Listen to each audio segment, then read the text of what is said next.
정선군의 공공배달앱 먹개비가 출시 2달 만에 매출 3억 원이 넘으면서 인기를 얻고 있습니다.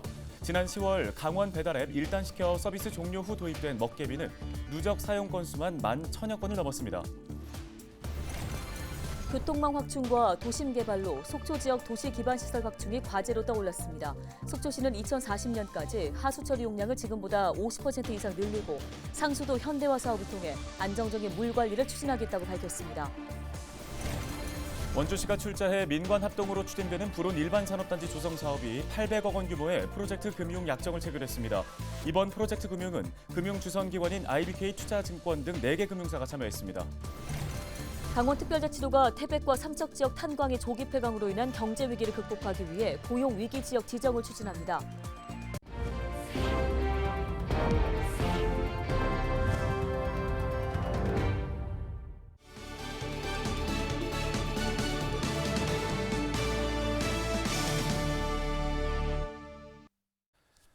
시청자 여러분 안녕하십니까? 헬로티비 뉴스입니다.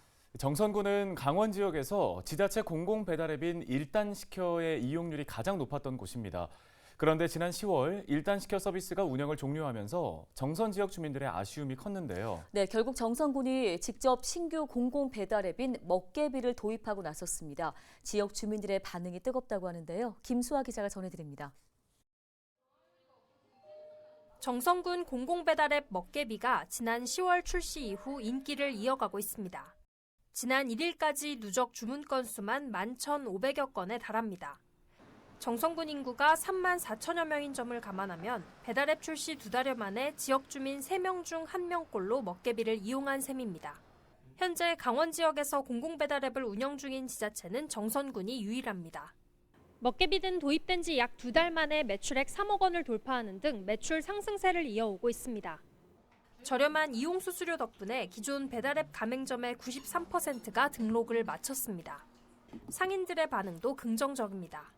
일단 시켜 없어지면서 여러 가지 업체를 가지고 들어오셨었는데 수수료 때문에 사실 안 하려고 그랬어요. 저희는 근데 이제 먹개비는 1.5%밖에 안 받으니까 그래도 그 정도는 괜찮겠다 싶어서.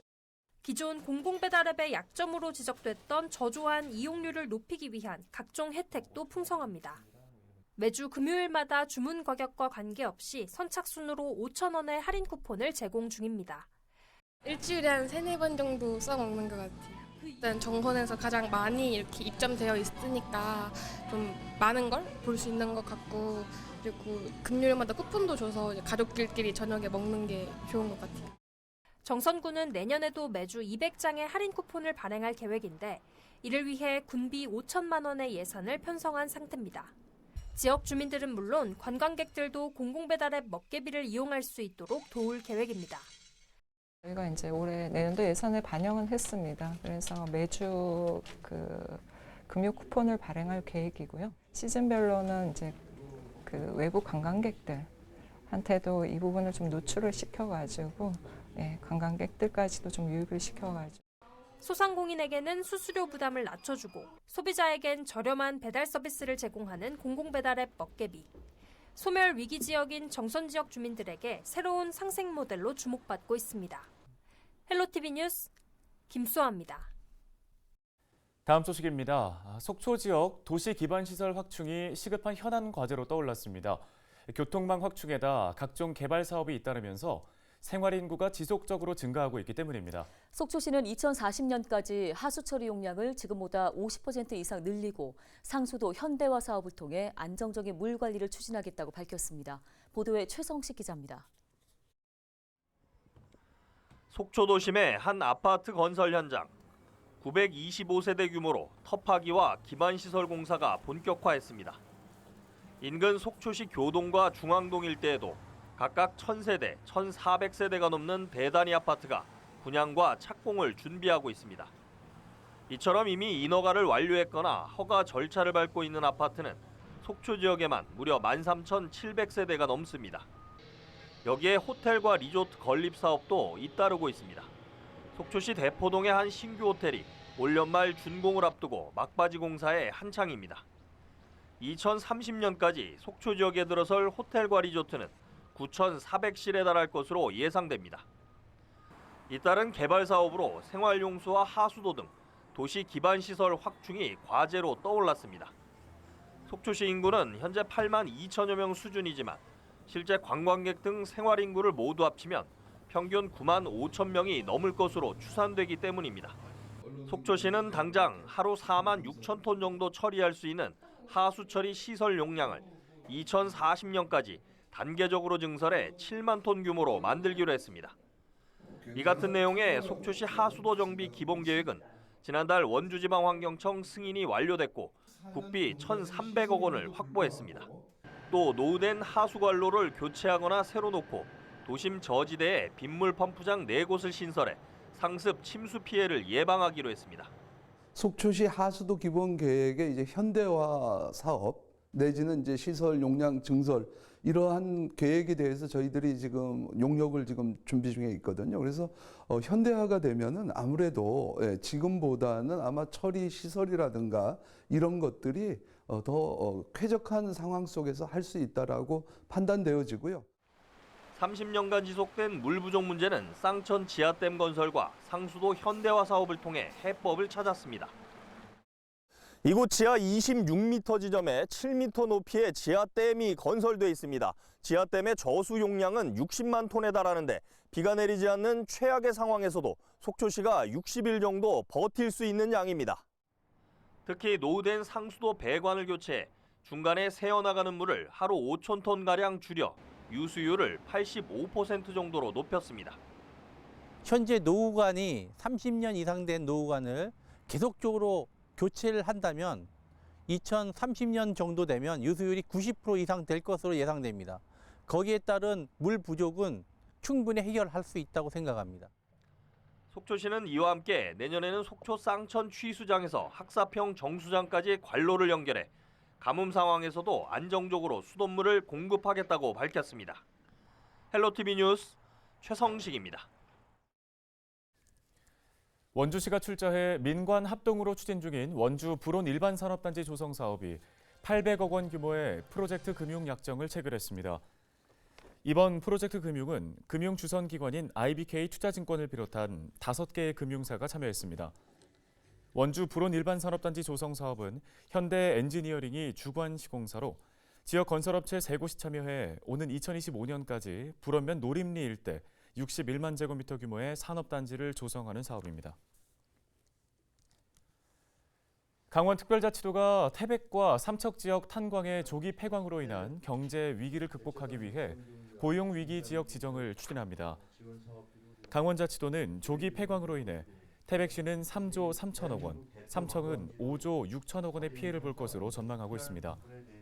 이에 따라 고용촉진지원금과 생활안정자금 등 최대 3천억 원을 지원받을 수 있는 고용위기지역 지정을 위해 태백고용노동청에 지정 신청서 검토를 요청했습니다.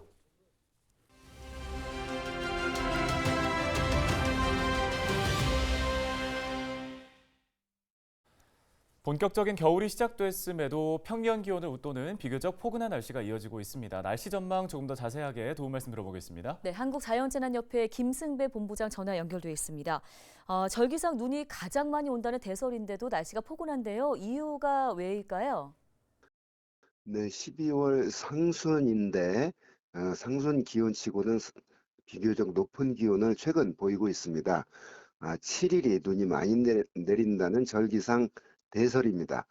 그런데 남쪽에서 따뜻한 공기들이 계속 우리나라로 유입되고 있기 때문에 기온이 높은데 이 지금 높은 기온은 8일 날 서울 낮 기온이 16도까지 올라가는 9일은 14도까지 올라가는 이런 그 포근한 날씨를 보일 것으로 보입니다. 그래서 대설에 눈은 내리지 않고 따뜻한 공기가 유입되면서 춥지 않은 대설을 보내고 있습니다. 네, 비교적 기온이 높아서일까요? 최근 며칠간 미세먼지가 좀 말썽이었습니다.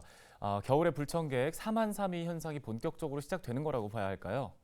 네, 그렇습니다. 우리나라의 전형적인 겨울 날씨를 대표하는 그 용어가 사만사온. 한 3일 정도는 춥고 사나흘 정도는 이제 누그러져서 추위가 덜 춥고 이제 이런 말이었는데 이 덜 추울 때 들어갈 때 그러니까 찬바람이 불지 않고 따뜻한 성질로 그 찬 공기가 변질될 때 바람이 약해지거든요. 이때는 우리나라 내부에서 내뿜는 미세먼지, 서쪽에서 중국 쪽에서 유입되는 미세먼지가 더해져서 공기가 잘 흐트러지지 않기 때문에 그런 기간은 이제 3만 4온이 아니라 3만 3위로 표현을 하던데 역시 최근 그 바람이 약한 날에는 어김없이 미세먼지가 아주 심하지는 않지만 높아지고 있고 겨울철엔 그런 속에서 그런 현상이 나타나는 날이 잦을 것으로 보입니다. 그래서 찬바람이 불 때는 공기가 흩어져서 공기가 깨끗하고 좀 누그러졌을 때는 바람이 약해서 겨울철에 내뿜는 그런 난방 또는 공장 우리가 그저 화력 발전 이런 데서 배출되는 미세먼지 농도가 반영이 돼서 높아지는 겁니다.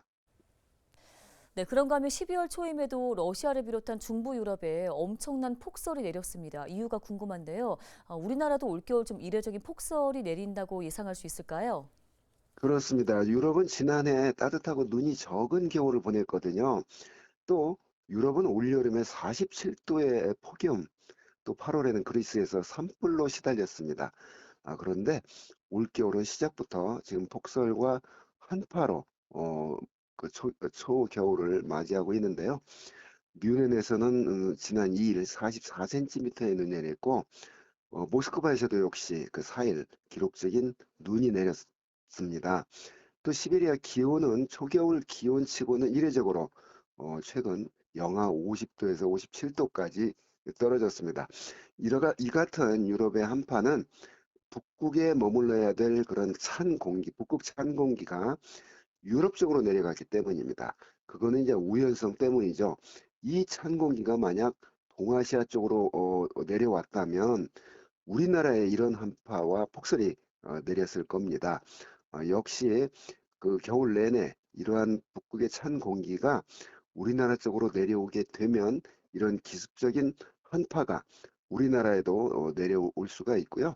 자, 그게 몇 월 며칠 올 거냐? 이건 아직 그 예측이 불가능한 그런 상황이고 12월, 1월, 2월을 겨울로 보는데 겨울철 동안에 이러한 북극의 찬 공기가 우리나라 쪽으로 확장할 가능성은 언제든지 있고 그때 경험해 보지 못한 그런 한파가 나타날 수 있습니다.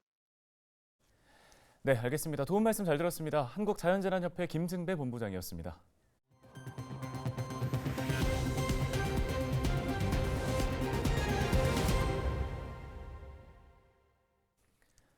국민의힘 강원도당이 윤길로 강원도 의원에 대한 제명을 결정했습니다. 국민의힘 강원도당은 긴급윤리위원회를 개최한 결과 선출직 공직자로서 부적절한 언행이 있었음을 파악했다며 제명을 의결했다고 밝혔습니다. 이에 대해 민주당 강원도당은 제 식구 감싸기 징계라고 비판하며 사퇴를 요구했습니다. 윤 의원은 최근 강원도의 예산안 보고 자리에서 자신이 세운 예산을 협의 없이 조정했다며 공무원들에게 막말을 해 논란이 됐습니다. 국제 로봇 경연대회인 로보컵 아시아퍼시픽 2023 평창이 7일 평창 알펜시아 리조트에서 개최됐습니다. 9일까지 진행되는 이번 대회 기간 로봇 축구, 로봇 레스큐, 로지스틱스 등 다양한 로봇 경연이 펼쳐집니다. 이번 대회에는 아시아 태평양 지역 15개국에서 2천여 명의 선수단 및 관계자가 참석합니다. 횡성읍 입성리에 도시가스 공급관 설치가 완료되면서 본격적인 도시가스 공급을 받게 됐습니다. 횡성군은 보조금을 받아 정압기와 970m에 달하는 공급관을 구축해 104가구에 도시가스를 공급할 수 있게 됐는데요. 횡성군은 조례에 따라 경제성 미달 지역 주민들의 부담을 줄이기 위해 수요자 분담금의 70%인 최대 400만 원까지 지원합니다. 철원 한탄강 물리길 직탕폭포부터 순담까지 8.5km 구간이 오는 9일부터 개방됩니다. 철원 한탄강 물리길은 2020년 세계 유네스코 지질공원으로 등재된 한탄강을 배경으로 물길을 따라 걸을 수 있는 트레킹 코스입니다. 길을 따라 걷다 보면 직탕폭포와 고석바위, 현무암 협곡 등의 철원의 명소들을 만나볼 수 있습니다.